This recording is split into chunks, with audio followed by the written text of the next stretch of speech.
Za leo dada. Karibu. Asante. Salama. Karibu sana. Jamani, unasema? Dada yangu mimi nina shida. Mimi hapa nina shida. Nilikuwa naulizia kama kuna chumba hapa, maana yake nimepita kihangaika. Nimeona kazi kumpa dalali, anataka na hela ya mwezi mmoja. Mimi yangu acheni usijali pole. Pole sana, inasikitisha. Nateseka sana. Sio sawa chumba ni rasi.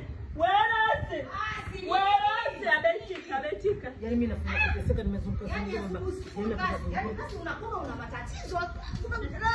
Nini? Yaani sikiliza, usijitoe ufahamu, sawa? Usikae chungu, usikae ukutawajiko la kuni. Sikiliza kwa bodaboda mbaba. Huyu baba amekuja hapa bekia na siketa tu ajarudi nyumbani. Wewe umefungia baba watu ndani. Kwa hiyo watoto wanakufa na njaa. Toa utoke ndani. Jamani, yaani dada umetoka ulipotoka, unakuja kwenye nyumba zako asubuhi, unakuja kumtafuta mume wako kwangu. Wewe mimi naye tunajuana.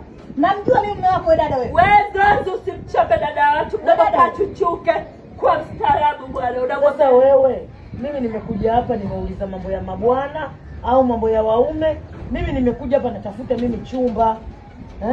Huko ninapokaa nimepoa notice. Unasikia anaposema watoto shule wamefukuzwa, ada. Sio tabia nzuri.